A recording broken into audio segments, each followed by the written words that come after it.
Presidente da Assembleia da República, Senhoras e Senhores Deputados, fez justamente na semana passada 4 anos que foi formalizado o pedido de intervenção externa em Portugal com o Fundo Monetário Internacional e as instituições da União Europeia. E do mesmo passo concluiu-se um ano desde que tivemos a possibilidade de encerrar esse programa de assistência económica e financeira e em que, portanto, vivemos naquilo a que se pode chamar, como já então se apontava, o pós-Troika.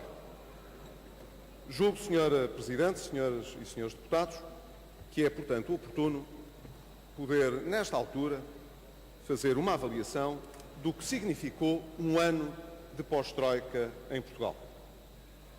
Quero, em primeiro lugar, salientar que o Governo apresentou então, de modo público, mas especialmente destinado aos nossos parceiros externos e também aos investidores internacionais, um caminho para o crescimento que justamente apontava um conjunto de metas importantes que se deveriam atingir para que esse período pós-Troika pudesse ser de consolidação do nosso processo de ajustamento e não de retrocesso do nosso processo de ajustamento.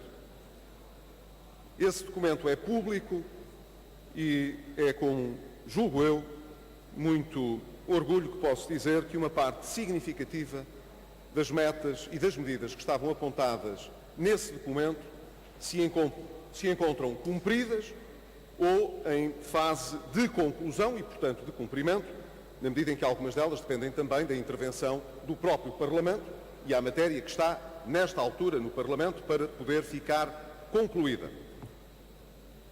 A nossa preocupação nessa altura era elencar um conjunto de medidas que permitissem manter o fomento da competitividade económica no país, continuar a apostar na promoção do capital humano e do emprego e também manter o objetivo de estender ainda mais a racionalização do setor público.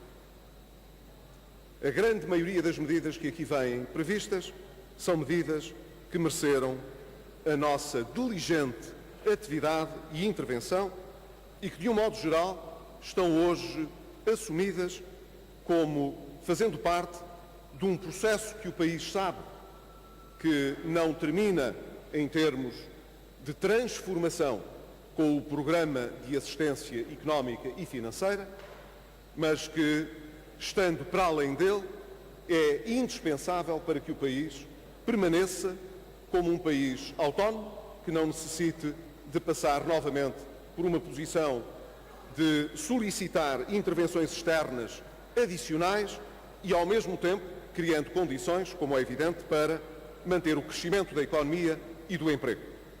Mas gostaria de, muito rapidamente, dar conta de algumas dessas matérias. Estamos em conclusão, ou já concluímos, processos de privatização ou de concessão, desde então, da segunda fase da REN, da Empresa Geral de Fomento, do CTT, dos transportes de passageiros de Lisboa e do Porto, da TAP, da CP Carga e da EMF e do Oceanário. Preparámos também, durante todo este período, um conjunto de medidas importantes para aproveitar rapidamente aquilo que é o conjunto do financiamento que está disponível no Portugal 2020. Aprovámos, portanto, o modelo de governação, as regras essenciais para acesso aos fundos e pusemos já em prática o Portugal 2020.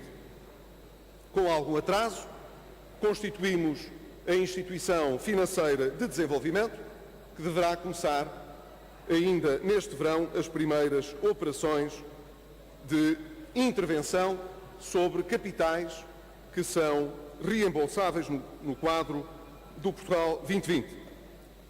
Concluímos, de um modo geral, instrumentos importantes para a competitividade da economia, incluindo o novo Código Fiscal do Investimento, Revimos também o regime contratual do investimento e fizemos a revisão do regime jurídico dos benefícios fiscais ao investimento produtivo.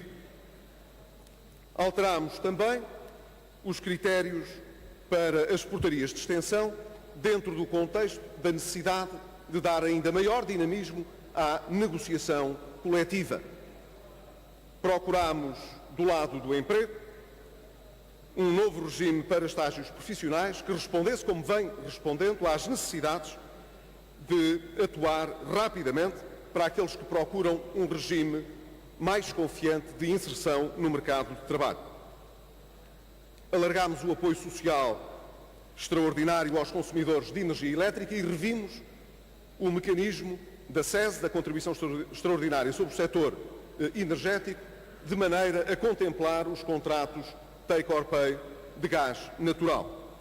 E completámos, portanto, o conjunto das medidas que eram necessárias para reduzir e eliminar até 2020 o déficit tarifário. Do lado da Justiça, concluímos um conjunto de matérias que corporizam uma reforma da maior grandeza e que estiveram agora em prática durante o pós-Troika, com a execução do novo mapa judiciário, com a aprovação do Código do Procedimento Administrativo, que já entrou em vigor.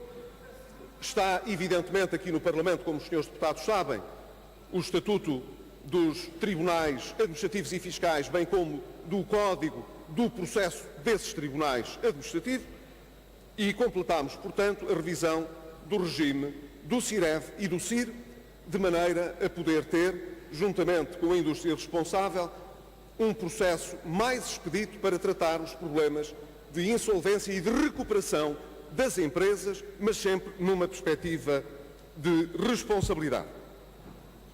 Fizemos também a aprovação da fiscalidade verde e de uma estratégia de crescimento verde, que de resto serviu, do ponto de vista orçamental também, para fazer o alívio em matéria de IRS para que as famílias mais numerosas pudessem ter o seu IRS aliviado. Procurámos também prosseguir com a estratégia de reforma da Defesa 2020. E, nesse âmbito, aprovámos o novo Estatuto dos Militares das Forças Armadas, as novas leis orgânicas, a Lei de Programação Militar e a Programação de Infraestruturas Militares, matéria que esteve e está no Parlamento. Conseguimos também fazer o levantamento de todo o processo de suspensão das pensões antecipadas, matéria que se ansiava também. Aprovámos uma agenda para a competitividade do comércio, dos serviços e da restauração. E nesse âmbito tivemos, portanto, novas medidas que são importantes para a redinamização deste setor da economia. Conseguimos também fazer, do ponto de vista orçamental, a revisão da Lei dos Compromissos, 2 anos depois da sua execução, e constatamos que conseguimos reduzir significativamente os pagamentos em atraso, mas conseguimos também introduzir novas alterações que tornaram o regime prático de aplicação da Lei dos Compromissos mais de acordo com aquilo que nos pareceu razoável em face da experiência. E está no Parlamento a revisão da Lei de Enquadramento Orçamental, que tem um folgo importante e que transcende, evidentemente, a legislatura. Executámos também a introdução do inglês obrigatório no primeiro ciclo do ensino básico. E desta maneira conseguimos que todos os ciclos do ensino básico tivessem agora inglês obrigatório, o que nunca aconteceu no passado. Dentro da área social também, fizemos um reforço importante, 3,5 milhões de euros, para o Fundo de Reestruturação do Setor Solidário. E isso tem vindo a ser muito relevante para continuar a dar o apoio necessário às instituições do setor solidário, que têm hoje também uma responsabilidade grande na coesão social. Avançamos com um novo regime de fundo de garantia salarial para proteger justamente os assalariados em caso de insolvência dos empregadores. Conseguimos alterar o regime de transporte aéreo e, portanto, nas obrigações de serviço público para o respectivo transporte aéreo para os Açores. E julgamos que isso pode estar na origem de uma importante recuperação económica que os Açores poderão vir a conhecer. Conseguimos também avançar do lado da descentralização e do aproximar, criando o quadro jurídico adequado para que várias das contratualizações pudessem já iniciar. Muitas delas já se iniciaram, outras esperamos que depois das experiências piloto possam ser generalizadas. E conseguimos também beneficiar muitas famílias portuguesas com a alteração ao regime de taxas moderadoras. Estamos convencidos que conseguiremos até ao final do ano, com a extensão do regime excepcional para a contratação de médicos aposentados, com outras medidas, garantir que até ao final do ano, como dizia, todos os portugueses possam ter médico de família. Enviámos para o Parlamento 16 propostas de lei com a revisão dos estatutos das ordens profissionais, procurando também aqui facilitar o acesso às profissões. E conseguimos que, de um modo geral, Portugal fosse visto, interna e externamente, como um país que não precisa da Troika para fazer aquilo que é preciso. Quero concluir, Sr. Primeiro-Ministro. E foi por isso, Sra. Presidente, que conseguimos fazer o pagamento reembolsado ao Fundo Monetário Internacional de uma parte da dívida e continuaremos a pagar novos reembolsos antecipados. Foi por isso que conseguimos elevar o salário mínimo nacional. Foi por isso que conseguimos começar a remover as reduções salariais remuneratórias na função pública.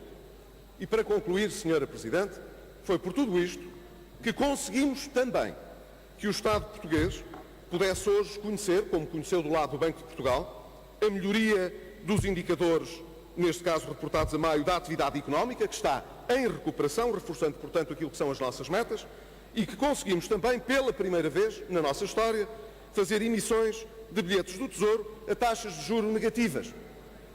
Julgo que esta, Sra. Presidente, senhoras e senhores deputados, é a melhor prova de que podemos, às vezes de forma muito pragmática, concluir que não há nenhuma razão para não termos confiança de que o nosso regime pós-Troika pode ser sólido e apresentar aos portugueses uma recuperação consistente. Nessa medida, Sra. Presidente, o balanço que faço hoje será significativamente melhorado, não tenho dúvidas, quando daqui a um ano voltarmos a fazer o balanço do pós-Troika em Portugal, em particular, se mantivermos o rumo que temos seguido até hoje. Muito obrigado.